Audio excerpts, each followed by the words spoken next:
Kasih karunia dan damai sejahtera dari Allah Bapa kita dan dari Tuhan Yesus Kristus menyertai kamu, saudara-saudaraku.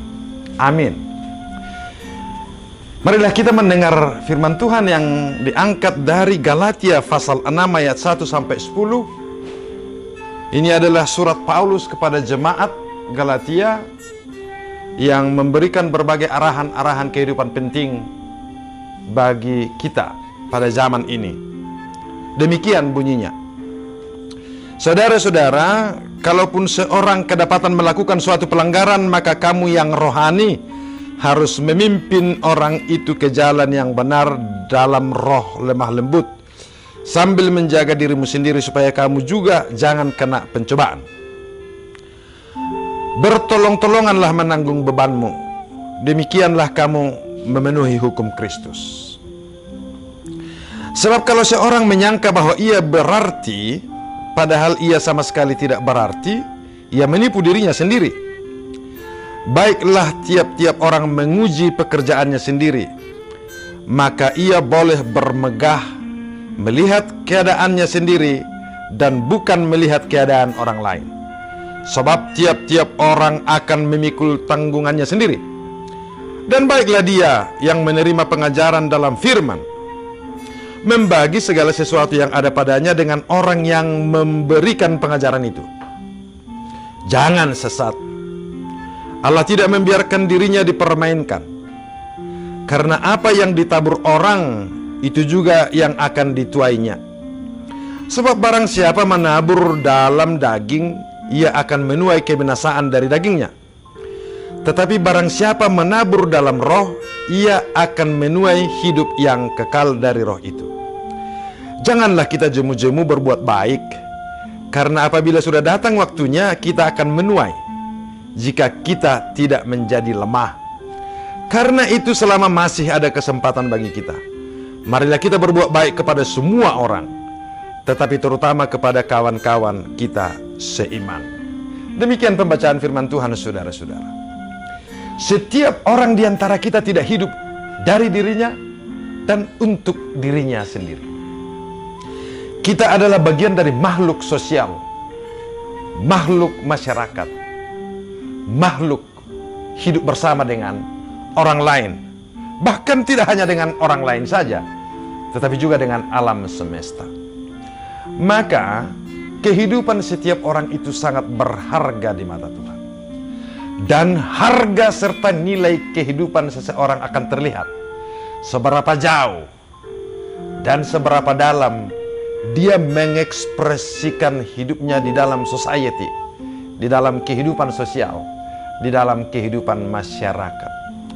Para pengikut Kristus disarankan oleh Paulus untuk memperoleh beberapa nilai kehidupan. Yang pertama, bila kamu melihat seseorang melakukan suatu pelanggaran. Ini sering terjadi dalam hidup kita.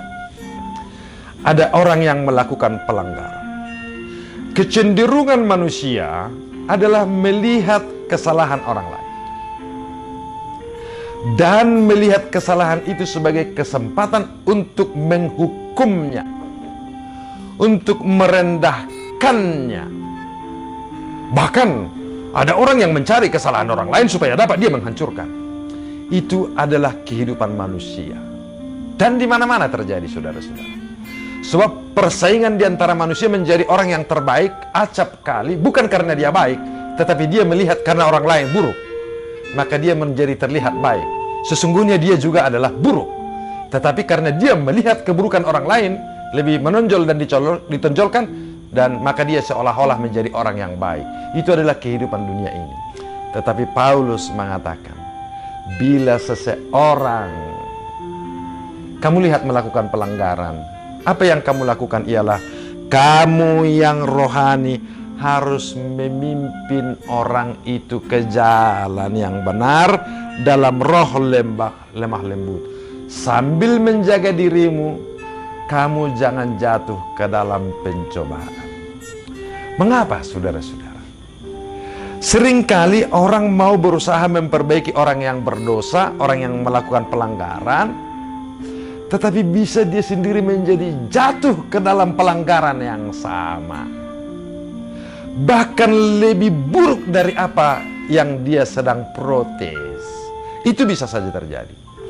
Dulu dia mengatakan kita harus berjalan beriringan, tetapi kemudian pada saat yang sama dia melihat orang yang tidak berjalan seiringan, lalu dia mau menariknya supaya berjalan seiringan, malah dia tertarik, dia lagi tidak berjalan seiringan. Karena itu, sambil kamu memperbaiki orang, jagalah dirimu supaya kamu tidak jatuh ke dalam pencobaan. Hati-hati dengan itu. Itu yang pertama. Yang kedua, saudara-saudara, bertolong-tolonganlah menanggung bebanmu. Itulah yang baik, dengan demikian kamu memenuhi hukum Kristus. Bertolong-tolonganlah menanggung bebanmu. Ada yang spesifik di sini, saudara-saudara. Menanggung bebanmu, menanggung problem, menanggung kesulitan, menanggung penderitaan, menanggung masalah secara bersama, menanggung bebanmu. Itu sangat penting. Bertolong-tolonganlah menanggung bebanmu. Jadi ketika kita berada di dalam kondisi kebersamaan, kita harus melihat beban bersama. Ingat saudaraku, di sini bertolong-tolonganlah menanggung bebanmu. Ya. Ini penting. Di dalam tubuh Kristus kita harus melihat satu orang yang menderita itu menjadi bagian dari semuanya. Jadi di sini tidak konsep yang mengatakan kamu orang yang kaya menolong orang yang miskin, tidak hanya sekedar sedemikian. Tetapi bertolong-tolonganlah menanggung bebanmu. Jadi kalau ada saudaramu yang menderita, kamu harus melihat itu juga adalah bagian dari deritamu. Ada saudaramu yang mengalami kesulitan, itu menjadi bagian dari kesulitanmu. Jadi tetap kebersamaan terpelihara. Yang ketiga, saudara-saudara, ada hal yang perlu kita jaga dalam diri kita. Memelihara kerendahan hati. Lihat saudara, kalau seorang menyangka bahwa ia berarti padahal ia sama sekali tidak berarti, ia menipu dirinya sendiri. Acap kali orang merasa dia orang penting dan orang yang terpenting, padahal bukan orang penting dan bukan orang yang terpenting. Bukan. Ini adalah sebuah bahaya dalam kehidupannya. Menyadari diri.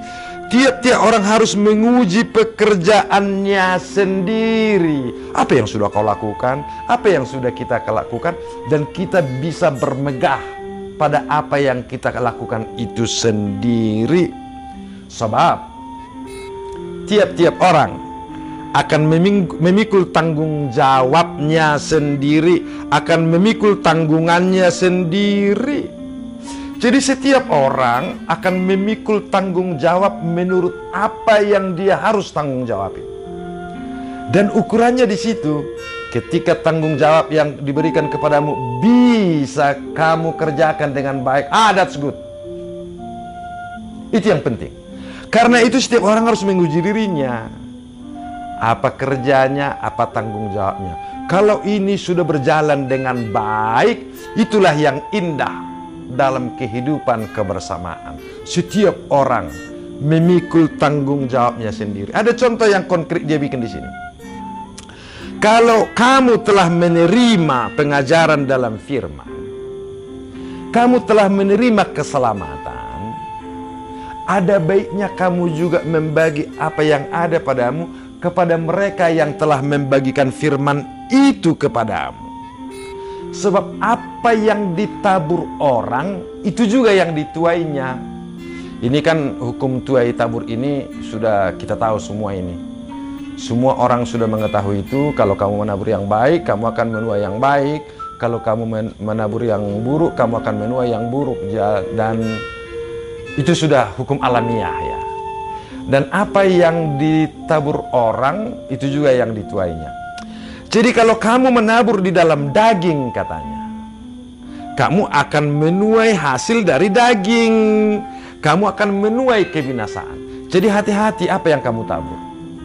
Kalau kamu menabur di dalam roh, kamu akan menuai hidup yang kekal. Jadi apa yang kita tanam, itu yang kita panen. Dan Paulus menganjurkan kita, tanamlah hal-hal yang rohani. Tuailah hal-hal yang rohani. Jangan tuai hal-hal yang hanya bersifat kedagingan semata-mata. Sebab apa yang ditabur di dalam daging, ia akan menuai kebinasaan. Nah, itulah sebuah kesadaran hidup yang harus kita bangun, saudara-saudaraku. Harus kita bangun secara bersama-sama. Ada orang yang lemah, yang rohani harus menolongnya, membawa ke jalan yang benar. Tapi jaga dirimu, jangan sampai tertarik oleh pelanggaran-pelanggaran itu. Bertolong-tolonganlah menanggung bebanmu. Harus bergumul bersama. Apa beban bersama kita? Apa beban kita? Apakah beban saudara itu menjadi bebanku? Ingat, ini sedikit aja bedanya saya kasih. Kalau seseorang yang menderita kamu bantu, karena kamu rasa kamu berpunya, orang itu tidak berpunya, lalu kamu beri itu, kamu akan merasa, oh saya sudah tolong dia. Maka seolah nilai kemanusiaanmu makin tinggi dan orang itu makin rendah. Tetapi kalau kamu melihat, waduh ini saudaraku ini menderita, itu menjadi bebanmu. Jadi itu menjadi tanggung jawab yang kau lakukan, bukan jasa, bukan sebuah kehebatan, tetapi sebuah tanggung jawab sebagai orang-orang percaya yang menolong sesama saudara yang menderita. Di situ bedanya.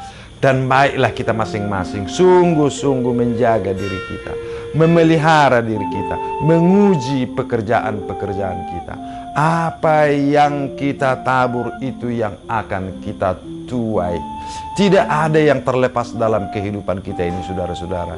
Dan manakala kita jatuh ke dalam kesalahan dalam menabur, marilah kembali kepada Tuhan, memohon pertolongan kepada Tuhan, agar kita boleh menghentikan taburan-taburan yang salah itu, supaya kita juga boleh memulai sesuatu yang baru. Tuhan akan mengampuni kita, Tuhan akan menolong kita, dan akan meluruskan jalan kita. Tetapi kalau kita tetap bertahan pada kejahatan yang ditabur itu, tidak ada jalan keluar, saudara-saudara.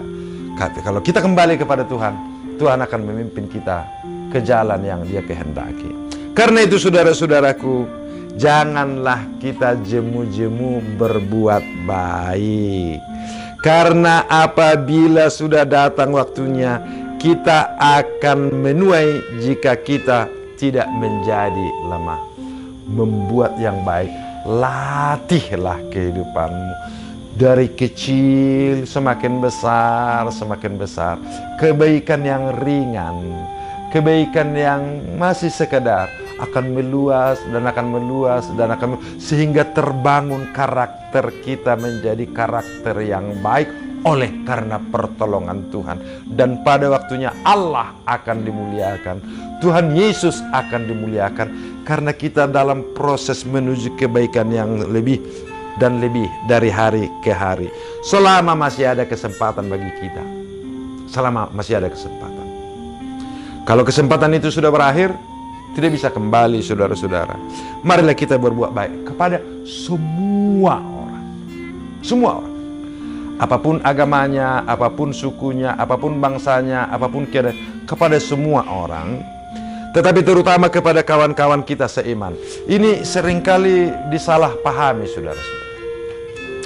Orang selalu berpikir begini, ya duluanlah kawan-kawan kita seiman, baru orang yang tidak seiman. Bukan begitu rumusannya, saudaraku. Baiklah kita berbuat baik kepada semua orang, tetapi terutama kepada saudara-saudara seiman. Artinya jangan pula karena menghendaki perbaikan kepada semua orang, sampai saudara-saudara seiman juga terlupakan. Jadi dibangun persekutuan ini dengan baik, sehingga masyarakat lebih baik. Tapi tidak berarti kita utamakan dululah di sini, nantilah ke sana. Itu harus berjalan beriringan, saudara-saudara. Harus berjalan secara bersama, berbuat baik kepada semua orang secara universal, tanpa melihat latar belakang apapun.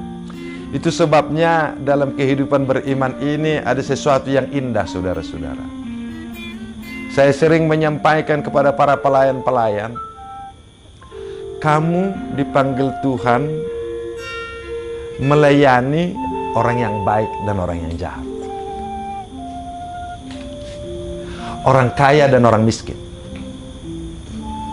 semua orang. Dan itu juga menjadi sikap hidup orang Kristen.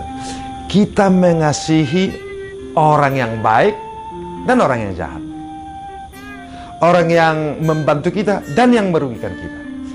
Kita mengasihi semua orang. Itu sebabnya Yesus mengatakan, kasihilah musuhmu. Jadi kualitas perbuatan baik kita itu tidak terletak pada apa yang kita beri, pada apa yang kita alirkan, tetapi terletak pada karakter diri kita, kepada diri kita sebagai orang yang ditebus oleh Tuhan Yesus Kristus, sebagai orang yang dibelas kasihi oleh Tuhan Yesus tanpa kebaikan kita. Tetapi dia sepenuhnya mengasihi kita. Dia sepenuhnya melakukan kebaikan untuk keselamatan kita, bukan karena kita baik, tetapi karena Yesus telah melakukannya kepada kita. Karena Yesus telah berbuat baik kepada kita, kini tiba gilirannya pengorbanannya masuk ke dalam diri kita, kebaikannya masuk ke dalam diri kita, dan itu mengalir kepada semua orang sebagaimana Yesus telah melakukannya. Kiranya Tuhan menolong kita untuk memperlihatkan dan menunjukkan kehidupan sebagai orang percaya yang dituntun oleh Tuhan Yesus oleh belas kasihannya, dan kita diberikan kemampuan oleh Dia. Dan dari Dialah kebaikan itu, Dialah sumber kebaikan itu, mengalir dari diri kita kepada semua orang tanpa memandang latar belakangnya. Tuhan Yesus memberkatimu. Amin.